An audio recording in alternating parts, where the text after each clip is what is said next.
The crowd had been restless all afternoon, shuffling feet against the stone, hushed voices colliding with the solemn air of Arlington. Then came the sound that broke it, laughter, sharp and careless, cutting across the sacred silence. The veteran in the wheelchair tightened his grip on the folded flag, his knuckles pale, his jaw trembling. He had rolled here on his own, old bones aching, because the tomb was the last place he trusted to keep silence with him. And now boys who did not know the weight of death, who did not hear the ghosts in the marble, had dared to laugh. The guard's boot struck the stone with measured force. Thud, thud, thud. 21 steps, pivot, pause, 21 again. A rifle gleamed at his shoulder, polished until it caught the falling light like a blade. He did not falter, but something in the air changed. The rows of headstones beyond seemed to lean closer. The flags overhead snapped louder in the cooling Virginia wind. The scent of autumn leaves carried across the plaza, mingled with faint oil from his weapon. The guard knew the moment had come when laughter turned into taunting words. One of the men, tall and broad, with the swagger of the untested, leaned over the velvet rope. "Old man," he sneered, pointing at the veteran's lap, "that flag worth anything? Bet it'd look good in my dorm." The veteran's voice cracked like brittle paper. "This flag is a grave. Don't touch it." They laughed harder, mocking his frailty, the way his chair creaked when he turned away. Then, without shame, 2 of them lunged forward, crossing the line that was never meant to be crossed. The velvet rope brushed their palms, as if even that tried to hold them back. Fingers reached for the cloth triangle clutched to the veteran's chest. The guard pivoted. Metal slammed against stone as his rifle struck down to position. He blocked the path without a word. The last ray of sun framed him in silhouette, brim shadowing his eyes, every line of his uniform ironed sharp, every button a point of fire. For a heartbeat, the entire plaza froze. Tourists held breath, children went silent, even the jeering men halted as the weight of something older than them pressed in. The guard had stepped into their world, and his silence was thunder. The veteran's eyes glistened, whispering to no one, "They're here. They're really here." The intruder closest to the flag sneered at the guard. "You're just for show. Move aside." The guard did not move. His presence was marble itself, unbending, cold, eternal. The flood of voices from the crowd dimmed to murmurs. Only the sharp crack of the flag snapping in the wind remained. Somewhere in the distance, a bugle sounded faint and low, a ghost of taps carried by memory more than air. One of the young men shoved the guard's shoulder. The fabric of the uniform gave nothing but crisp wool, pressed harder than steel. The guard's head turned slowly, eyes locked, no expression except the certainty of command. His voice broke the silence at last, raw and heavy. "Do not touch." The sound rang like a rifle shot. The veteran clutched the flag tighter, its edges rough velvet against his palm. Tears streaked down his cheeks, not of fear, but of reverence. For he had seen the tomb guard, and he knew this was not ceremony now. This was the line drawn. The crowd pressed forward, whispers swelling. A woman gasped. A child's small voice asked, "Mama, is he gonna fight?" But the mother only hushed him, eyes wide on the guard. One intruder laughed, though thinner now. "All this for a piece of cloth?" His hand darted again toward the flag, brushing the old man's arm. The veteran jerked back, voice breaking. "This cloth is blood!" The guard's rifle moved in a blur, steel clashing against marble as it snapped upright, muzzle catching the sun's last fire. The sound alone scattered birds from the trees. His boot struck stone in a deliberate step forward, and the intruder froze.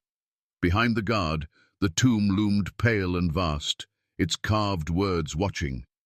"Here rests in honored glory an American soldier known but to God." And in that moment came the legendary image, the guard, towering against the marble, rifle angled across his chest like a sword, the flag blazing in the veteran's lap, and the intruders halted in fear, shadows stretching toward the tomb like they, too, would be judged. The air thickened with storm. The crowd knew what the intruders had not. This place was not theater. This was a covenant, carried in silence and steel.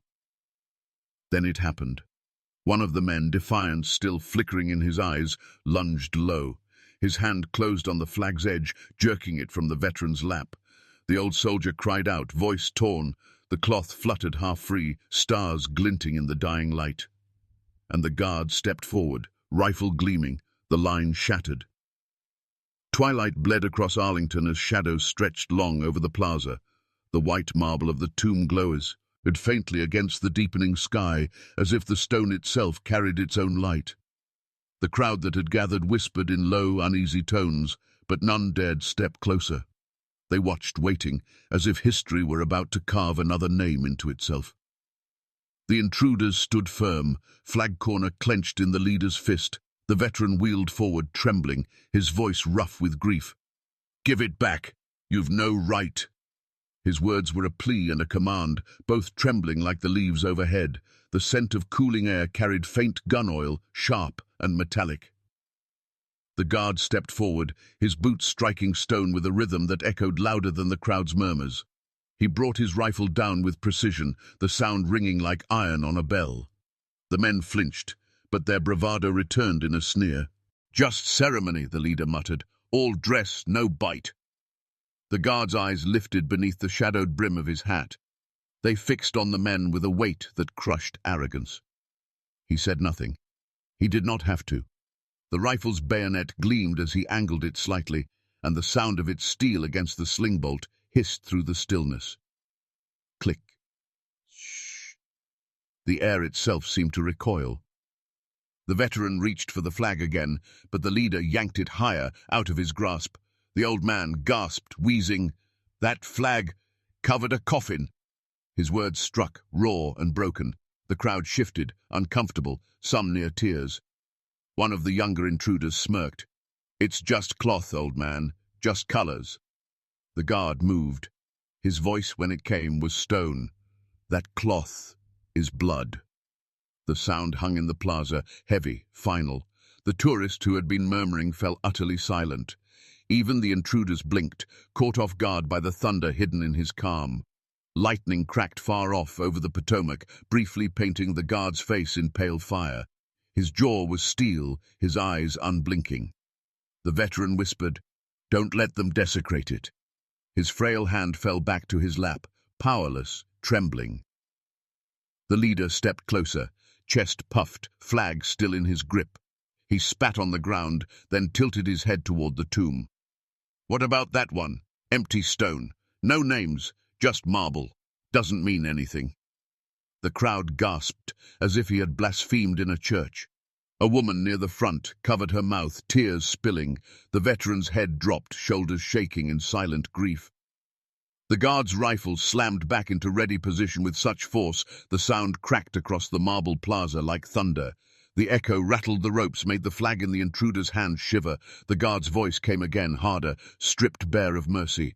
"Do not dishonor the tomb." The men laughed, nervously, trying to mask their faltering courage. The leader smirked wide, though his eyes flickered. "What are you going to do, soldier boy? Point that toy at me?" He lifted the flag higher, shaking it in defiance. "This isn't yours. It's ours now." The guard took a step closer. The distance shrank, stone beneath his boots, roughened by centuries of footsteps. His presence pressed on them like a storm bearing down. Then came the legendary moment. Lightning split the sky, white fire across the black, and for one instant the guard's silhouette was carved against the tomb, rifle raised, eyes shadowed, marble shining behind him like a sentinel of eternity. The storm painted him as something more than a man, as if he were the embodiment of every unknown who lay beneath the earth. The veteran whispered hoarsely, "They watch, and he speaks for them." The intruder's laughter faltered, but the leader, defiant, spat again.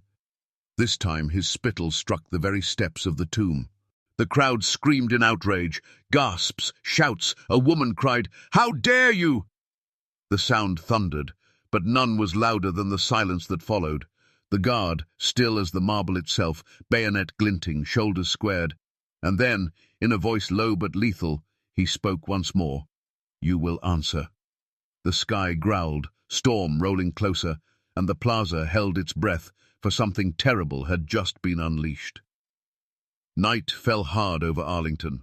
Floodlights bathed the tomb in white fire, casting long black shadows that crawled across the misted ground. The storm had arrived. Thunder rolled like cannon fire in the distance, and the first drops of rain struck the marble, leaving dark spots that spread into slick patches. The crowd that remained clutched their coats tight, unwilling to leave despite the storm, drawn to what was unfolding. They knew they were witnessing something that would not be forgotten. The intruders stood in a loose half-circle, the leader still gripping the stolen flag. The veteran sat frozen in his chair, lips moving silently in prayer, his hand trembling as if he could still feel the cloth torn away. His voice cracked the silence at last, whispering to the guard, "Please, don't let them win." The guard had not moved from his line, but then the leader took another step forward, raising the flag high. "See, just cloth. Just a relic for us to own." He grinned wide, drunk on arrogance. His friends shouted with him, voices echoing rough across the stone. The guard's boot came down once. Thud. The sound rang like a drum. Then another step. Thud. This time, he crossed the black mat. The line he was never meant to abandon except in grave emergency, he had left it behind. The crowd gasped, voices sharp and horrified. A witness cried out, "He's off the mat!" It was a gesture more shocking than the thunder itself, for it meant only one thing: the sacred covenant had been broken, and he had stepped forward to defend it. The rain came harder now, sliding across his brim, soaking the wool of his uniform. The bayonet at the end of his rifle caught the floodlight, a sliver of lightning in human hands. His boots struck slick marble, and yet his stride was steady, each step measured with deadly precision. The intruders laughed at first, but the sound faltered when they saw his eyes. No flare of anger, no doubt, no fear, only the cold certainty of duty. One of them muttered nervously, "He's not supposed to leave that line." Another hissed back, "It's just for show, man, just scare tactics." But their voices wavered, betraying the truth. The veteran raised his face, rain and tears indistinguishable on his cheeks. "He's not for show, he's for the dead." The guard halted just before them, rifle raised in front of his chest, both hands firm. His voice cut through the storm, deep and steady. "Return the flag, now!" The leader snarled. "You want it? Then bleed for it." Lightning struck nearby, the flash blinding for an instant.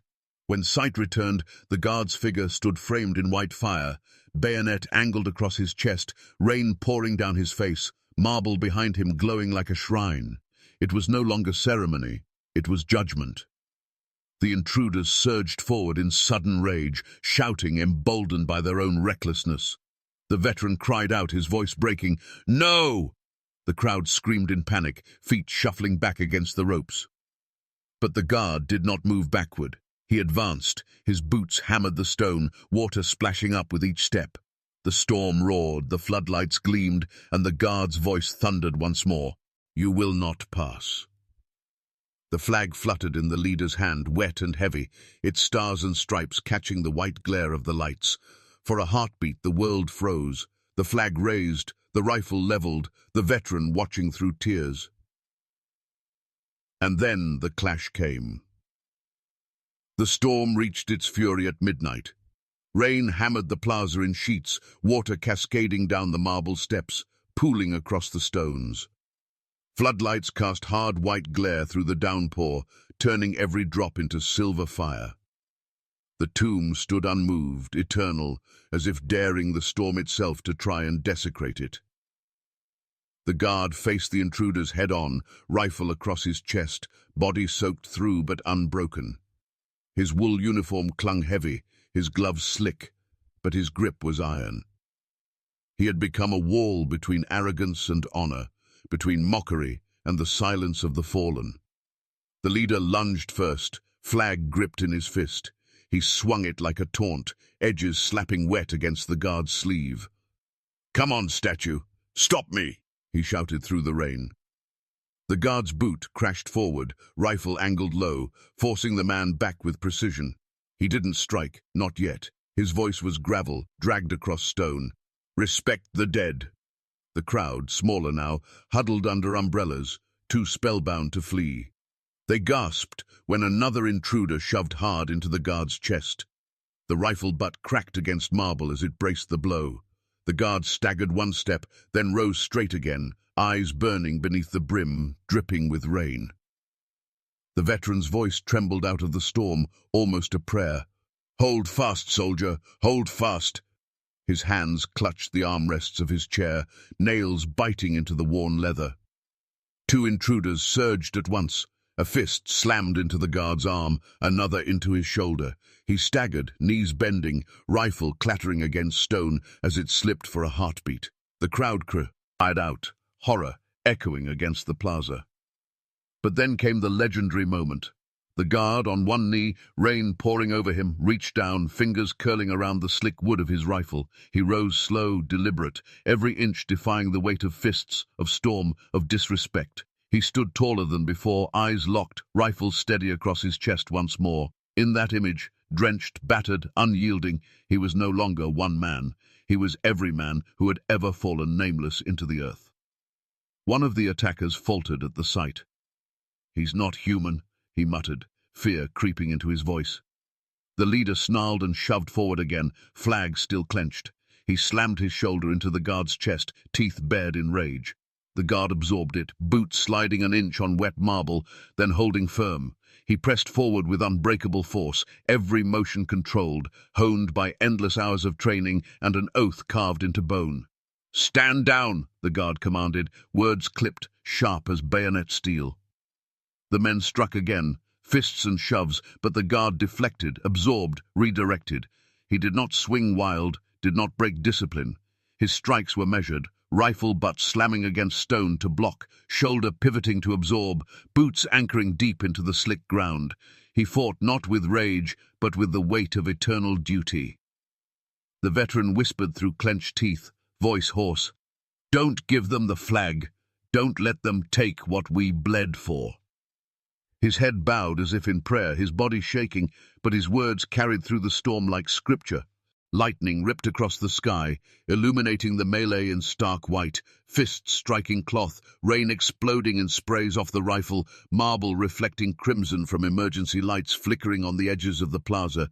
The air smelled of wet earth, of soaked wool, of gun oil and blood memory. The guard absorbed another blow to the jaw, head snapping, but he did not fall. He planted his boot harder, lifted his rifle high, and the men instinctively backed a step, suddenly aware of the immovable force before them. Then, wail of sirens in the distance. Red and blue flares cut through the storm, flashing across wet stone. The intruders' bravado flickered, uncertainty in their eyes.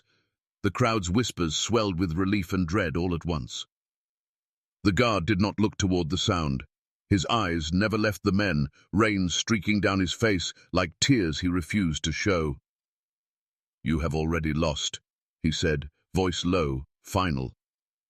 And the sirens drew closer. The storm broke in the small hours, leaving Arlington drenched and steaming. Dawn crept slow, golden light spilling over the endless rows of headstones. Mist rose from the soaked ground, curling around the marble as if the dead themselves breathed it back into the air. The intruders were in chains now, their arrogance stripped bare. Authorities marched them away, heads lowered, soaked clothes clinging to their bodies like shame. Their laughter was gone, replaced by silence heavier than any storm. The veteran sat motionless in his chair, the flag pressed against his chest once more. Its cloth was damp, rain-soaked, yet warm from his trembling hands. He wept, but not in weakness. These were tears of survival, of gratitude that the flag and what it stood for had endured one more night of desecration attempted, but denied. And the guard, he stood as though the night had not touched him. His jaw bore a bruise, his uniform carried the weight of water and struggle, but his spine remained unbroken. He adjusted his gloves with slow precision, as if each gesture was part of a ritual written in eternity. He did not seek glory, nor thanks. He sought only to resume the watch. The crowd that had braved the storm now stood hushed in reverence. No one dared clap or cheer. Some bowed their heads, some pressed hands over their hearts. A mother whispered to her child, "Remember this. Remember what you saw here." The veteran lifted his eyes to the guard, voice hoarse but steady. "You didn't just guard a tomb tonight. You guarded every man who never came home. You guarded us all." His words cracked, but they carried across the plaza like scripture. The guard did not answer. His duty was silence. But he stepped back onto the black mat, aligning himself perfectly with the rhythm carved into his very soul. Boots struck the marble, 1, 2, 3, resuming the eternal 21 steps. The sound rang clean, holy. The sun crested over the horizon then, rays slicing through the mist, striking the tomb in golden brilliance. Steam rose from the wet marble, shimmering like fire, and the words carved there burned brighter. "Here rests in honored glory an American soldier known but to God." The veteran pressed the flag tight to his heart, eyes closing, whispering, "They cannot steal what was bought with blood." And then came the legendary moment. The guard silhouetted in the new dawn, rifle gleaming, marching once more with the precision of eternity. Behind him, the tomb glowed as if heaven itself leaned down to witness. The flag, held high in the veteran's arms, caught the first breath of sunlight, its stars blazing in glory. The guard's voice came at last, quiet, low, but every ear caught it, for it was not his alone. It was the voice of every fallen. "You cannot steal what was bought with blood. You can only choose to honor it, or be broken by it." The plaza stood in silence. The day began. The watch went on. If this story moved you, if it reminded you that freedom is paid for in silence, in sacrifice, and in blood, then don't let it end here. Honor the fallen by carrying their memory forward. Share this story so others remember what respect means at the tomb. And if you stand for duty, for reverence, for America's promise, then stand with us. Subscribe, leave your voice below, and help us keep watch, because some sacrifices must never be forgotten.